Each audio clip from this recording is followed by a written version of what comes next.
And we're back. I know it's been a long time. Thanks for holding on, guys. Happy fucking holidays. Hippie Tripsmas. Merry fucking New Year's. And screw all the rest of you. Whatever. I like to start today off, as I said, by acknowledging that Ram Dass, the psychedelic teacher and researcher, the spiritual guide for thousands across this nation, was recently found dead today or yesterday, depending on when you're watching this. He died at his home in Hawaii, and he had just recently given his last ceremony, so he had been able to pour one more time, sorry about that, him into this world and into his energy. He took everyone's love and manifested it and spread it with beautiful words and beautiful movements and trying to tell people, look at everyone as if they're God in drag. If you meet somebody that you don't know who they are, even if they're wearing drag and makeup and they're a dude, what if that person's God? Smoky burps.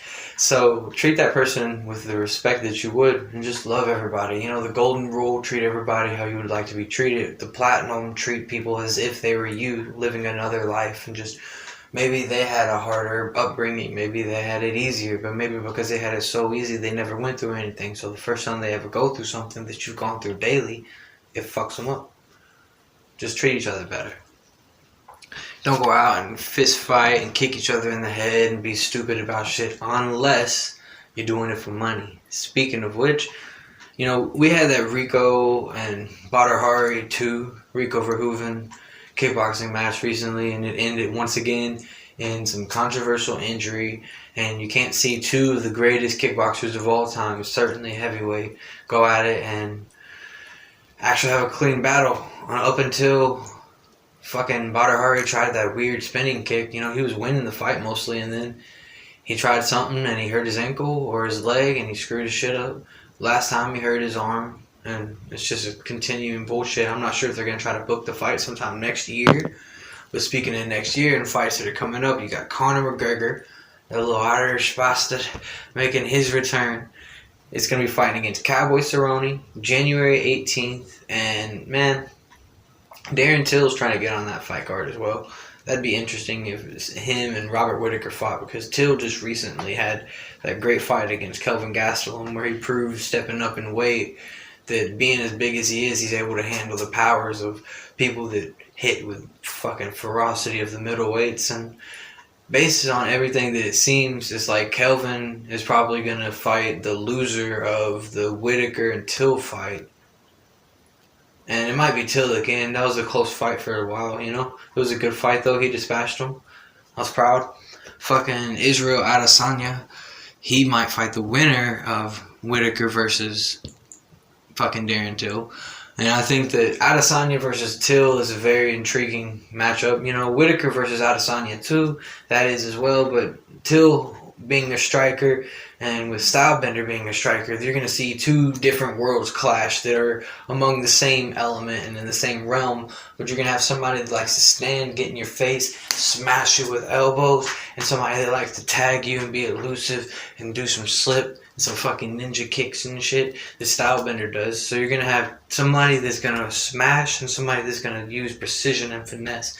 And, Conor, speaking of him, once again to circle back around with him and Cowboy, if he's able to use speed, precision, power, like he said, against Aldo, timing beats speed and precision beats power, or if he uses speed, timing, precision, and power, and he's not cocky, he uses his left hand, he comes back, he fades, he draws, and he bangs Cowboy with that deadly fucking one-punch knockout power that he has in his left.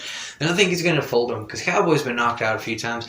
Yeah, he might have the most wins in UFC history, but that means he's been in a lot of fights. That means he's been in there a lot. He's had his head rung, he's been knocked out, his jaw broke, his orbital, he's fucking had black eye upon black eye. Plus he's crazy out there doing motocross and skydiving and fucking riding bulls and shit in between fighting world-class fighters. You're gonna have some injury occur. You're gonna have shit happen that causes you to not be able to go to training in a few days, and you might miss out. And against somebody who's a sniper like Conor, you're not going to be able to miss out. You're going to have your focus there. If it goes to the ground, maybe Cowboy submits him because he's got much better fucking jiu-jitsu, much better ground game. Cowboy actually can lock, twist, and catch Conor and then anywhere around the neck.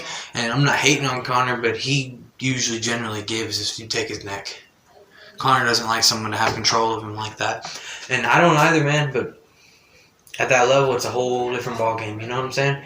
You're dealing with world-class assassins that get paid to fuck people up for shitloads of money for millions of people.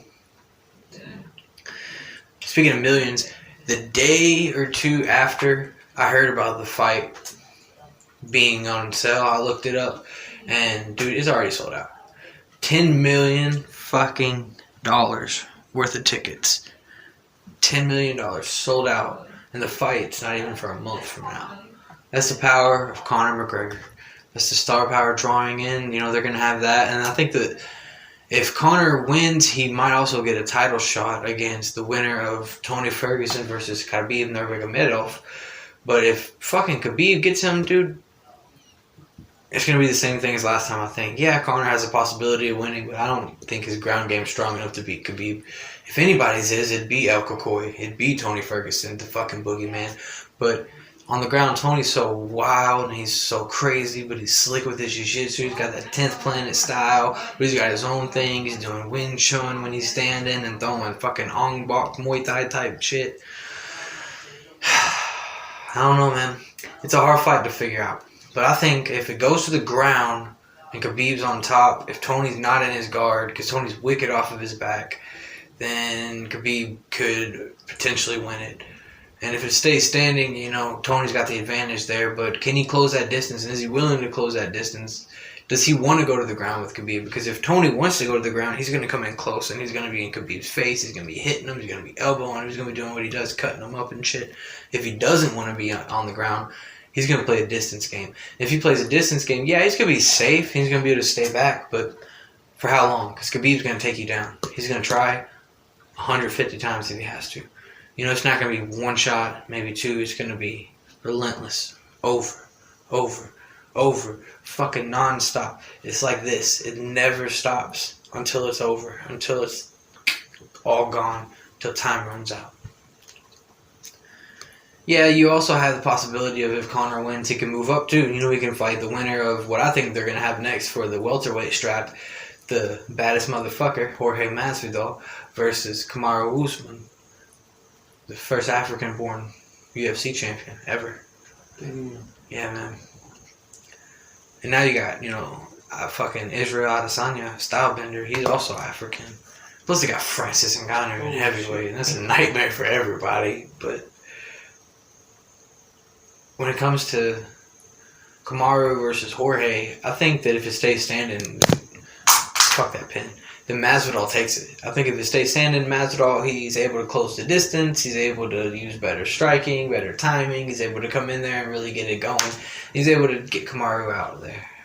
And, you know, good luck. That's a real cardio battle. Kamaru outpaced fucking Colby Covington, which is insane, but I think Jorge would also outpace Covington.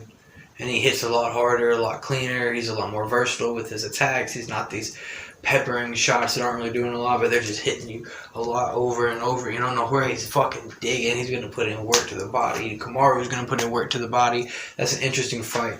If Kamaru wins that, I don't see Conor moving up to fight him. If Kamaru loses and Jorge wins, then Conor will probably move up, try to take... If Jorge puts on the BMF title and the welterweight strap, Conor will try to move up and try to take both of them and not have to deal with Khabib again. But if he goes up and he fights Kamaru Usman if he wins, shit, man. I don't know what Khabib would be able to do to Kamaru. And you think Conor's going to be able to do something? Not when it comes to wrestling. He's going to get taken down and fucking smashed. And all this smashing and all this taking down, all this breaking of limbs, that reminds you, you know what I mean? You have to take time in your day to heal yourself, you know? Drink a little bit of bulletproof optimized coffee. Fucking take some MCT oil and that shit. Take some nootropics. Smoke a little reefer. Drink a little whiskey, not a lot, just a little bit, like 50 Cent and shit. Use essential oils, stretch, dance, run hills, lift, carry heavy things, wrestle, fuck, fight. Do everything you can to get your body going, get yourself moving, get yourself out there. Use the power of the mushrooms, man. Use whatever you can. With the 2020s, I think we're going to have a renaissance. And it's going to be the age of psychedelic, the decade of psychedelic breakthrough. It's going to be the time where people are starting to use magic mushrooms, psilocybin, and MDMA, and fucking ibogaine, and ketamine, and dimethyltryptamine, and ayahuasca, which DMT, using them to study and fight against brain damage and add brain growth, and to microdose. Go to microdose.me. If you microdose, log your experiences. It's to take a little bit, You're taking not enough to where you're tripping, but you take just enough to where you might see a little bit better. And, there's certain fighters that take it and they spar and they say that they feel, and I've done it, I've microdosed and sparred, and you feel psychic. You feel like you can see whatever the other person's about to throw. You know when their punches are coming. You can get out of the way. One of my friends, man, who's got a really sharp fucking jab, he threw it out, and I knew it would stop at a certain point whenever I was on this psychedelic trip. Not really, but more like a psychedelic breath or something. If your first breath of a journey, if a psychedelic trip is to walk 100 miles, then it's just like taking a breath and seeing the sun. It's nothing. But when his jab came, dude, I knew I could stop my face in front of it, because I knew he couldn't extend anymore. He was at his max. I just felt it. I did. He comes right into my uppercut, dude. Shit, just smooth. It happened. I didn't even think. Everything flows. You're in the flow state. Probably using more of your alpha and peak wave brain waves. But peak wave brain state is what I was going to say. It's the time where they're using MDMA for soldiers who have PTSD and they're coming back, or first responders, police officers that are running into gang-ridden and fucking thug-infested environments. There's guns going off. There might be bombs going off. Who knows what's going down? Shit happens every day. Shit happens everywhere. And you have to be prepared. People are raped. Well, now they can use MDMA. Now they can use psilocybin. Now they can use ketamine even, and iboga, and all these different things, and they can use them to steady themselves. They can use them to study themselves, to look deeper. And the way that we live these days, like Aurora Cannabis just getting the deal with Canada that it has to be able to give out fucking 30 to 40% THC. That's a lot. That's a whole lot of THC in your weed, man. It's going to get you really medicated. Get you nice and fluffy. Feeling it. It seems like no matter what we do as America, yet we're not going to legalize, but we have all these different states that are legalized, and maybe 11 of them are now. And next year, as soon as 2020 hits, that's when it's going to be legal to sell in Illinois, like in Chicago and shit. So Chicago's got legal weed now, bro. That's what's up. Fuck yeah. Thank you, Chicago. Thank you, Shiva. And thank you to the cannabis gods, man. I just want to bring this series back to give people a chance. I want to give people something that I haven't. And I would like to talk to you about different modalities that you can use to grow, and ways you can invert yourself and twist reality and change your perspective. You, as a person, have the ability. You are the person who is able to mold and sculpt your body. If you want to have more muscle, if you want to have less fat, you want to fuck better, you want to be stronger, you want hotter fucking dudes or chicks or whatever you're into. If you want to be the person who's able to go out there and make a change, it all starts incrementally. And your change can inspire, and in doing so can create positive change for other people. And that's a chain reaction. One person, gets 3 people, gets 5 people, gets 30 people. Maybe this person has 1 million followers.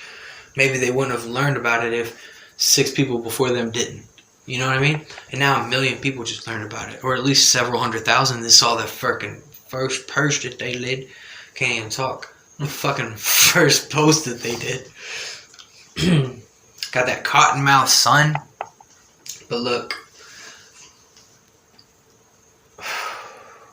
if we are going to be legalizing, we're going to get taxed heavy.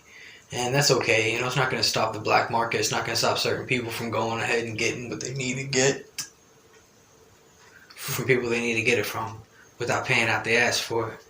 But the thing about that is it creates a negative, because now you have certain markets that aren't going to have the influx of money coming in. You'll still have people that are always going to be by the book and buy it like that, but you're not going to have the money coming in that you would in certain places that there's not such a demand illegally, because it's been illegal for so long. The places that are like in the southern states, they're harder to get, man. It's bullshit. You know? I'm glad we live in a place where it's legal. Yeah, right. Sorry about this table shaking. Whenever we fucking move our legs a little bit, it starts going. We'll clean that up on the next one. Don't worry about it, guys. And it seems like yesterday that we just started this, and it's been 2 years in the making. So I'm glad everybody's back. I'm glad that people are paying attention. And we're going to talk about everything, man, from like the training that world-class athletes do, like George St. Pierre using his water weights that makes it, and like fucking... Go ahead, bro. Do your shit. Say hi to everybody, man. What's up? What's up, y'all? Yeah, that's my motherfucking cousin. What's knocking up, y'all? shit over. What's that? Knocking my shit over. I am. Outlaw Rebel, man. What's up, y'all? Follow me on Instagram. Just move that shit, dude. Just get it out of the way. Alright. There you go, bro. Yeah, man. Alright. I'll see you back in a little bit. Alright, man. Hey. Thanks, man. You're welcome. Are you still going? Yeah, I guess it's about time to wrap this shit up. So, guys, say goodnight and Merry fucking Christmas. Merry Christmas again. Happy holidays. Happy holidays. And it's blue cheese or fuck your mother, like Joey Diaz says. That's cool. Now I'm gonna... Okay, today's spotlight, I'm going to talk about Onnit. That's ONNIT. They're a fitness and supplement company who specialize, and their motto is Total Human Optimization. I love this company. It's very near and dear to me, and I was introduced to them by Aubrey Marcus and Joe Rogan on an episode of Rogan's podcast, which is really what got me into doing the whole podcast scene. So, speaking of Rogan, go to onnit.com/Rogan to save 10% at checkout on any and all supplements. They got MCT oils, krill oils, melatonin sprays, clean and pure creatine that's not going to make you fail a fucking drug test. Not by USADA, not by WADA, anybody. They have an Onnit Academy, which is online to teach you about fitness, training, recovery, different workouts, different modalities you can use to better yourself, breath work, and they have a fitness wonderland, an actual physical world-class facility in Austin, Texas called the Onnit Academy. You can go there and check it out. They have top-of-the-line instructors for kettlebells and quad maces. I have their quad mace, a 25-pound DMT quad head, fucking DMT god head with 4 faces that's on the end of a long... It's on the end of a long fucking stick, and then it's like having a sledgehammer that you can do more with because it has a longer handle and it looks a lot cooler, and it's a lot more difficult, honestly. You have to have more control over yourself. You use a lot more two-handed movements, and your core, you gotta really use your glutes in there. Onnit has a balance board, the C-board, however they fucking say it. It's got a tiger on it. It's pretty sick. It comes with a ball. You have to put the platform on and balance on it. But check them out. That's ONNIT.com. Okay, we're also brought to you by microdose.me. Microdose.me is the place where I would like everybody, whoever is microdosed or has ever been interested in microdosing or in psychedelics or in bettering their brain, curing and helping depression, anxiety, PTSD, and they don't want to get prescribed fucking SSRIs and all these antipsychotics that the regular Western medical science and doctors would prescribe to people in order to make monies for big pharmaceutical. Now, microdose.me is somewhere that Paul Stamets turned me on to, the mushroom guru, mushroom wizard. Go there, microdose, check it out, log your experience, try different combinations, try psilocybin with chaga or lion's mane. You can go to foursigmatic.com/Rogan to save 45% on their coffee, which is made with chaga and lion's mane and cordyceps mushrooms, all kinds of very potent shrooms that are legal 100%. And then you go to microdose.me and talk about the other shit. Okay? So microdose.me, and to save 45% on mushroom coffee, go to foursigmatic.com/Rogan. We're also going to spotlight Justin Wren's fight for the forgotten, building wells for the pygmies in Africa. Once again, thank you, Mr. fucking Joe Rogan. If you use the Cash App, the #1 app in finance, the motherfucking Cash App, use it to save money on coffee, use it to get $1 back at any coffee shop, use it to save some money on certain products, but more importantly, type in the code word Rogan and you'll get $10 for free.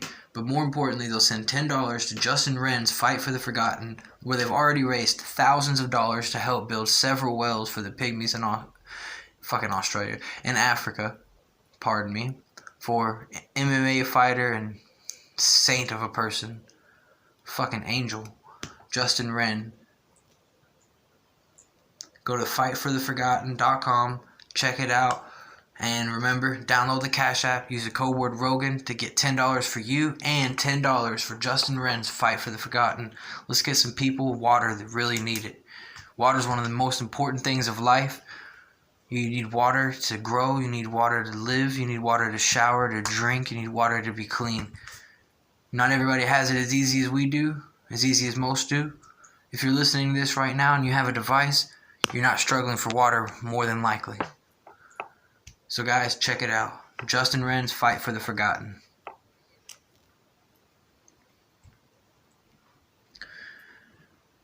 We start off today with some sad news. You know, right around the holidays, it's hard losing loved ones, and when you lose someone who the entire world loves, who they themselves said they are love, they are the unfucking chained, unbridled spirit of it. Ram Dass, we just recently lost him. Ram Dass was a psychedelic teacher, a spiritual guru, you would say. Ram Dass was someone who spread love and laughter in the hearts of thousands. He touched many people throughout his life, and he died in his home in Hawaii, not long after giving himself one last time to the people in a beautiful ceremony. So thank you for all your work, and may your energy vibrate into the frequencies and exit with the stars, dance among them, guide yourself somewhere else. Your work will be continued, my friend. So, a moment of silence for Ram Dass.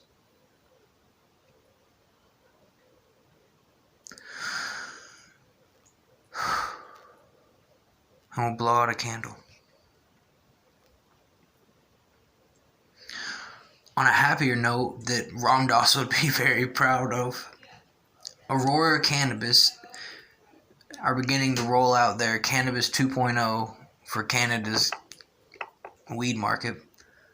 They're going to have vapes, they're going to have edibles, tinctures, gummies, they're going to have fucking oils you can rub on your body. Aurora Cannabis is one of the top cannabis companies in all of the world with some of the most stringent testing. You know, you have the top quality, top shelf, highest of the freaking line products every time. This shit will fucking get you medicated. They're not going to focus on any beverages yet, more so on vapes and the edible market. And then some of their competitors, such as Canopy Growth or, well, they're probably the major one, Canopy Growth and Aurora right now. There's a few other ones up there, you know, you have like Hexo and Nova, but Canopy Growth Company and Aurora Cannabis are going to be dominating the Canadian market and probably soon flood into America and start taking over there as well. If you haven't, now's the time to invest, guys. Now's the freaking time to invest. You can use Robinhood. Don't have to deal with any stockbrokers. But I digress. Thank you, Canada, for having the sensibility, really, to continue growing. And with that, I guess we begin today. Thank you.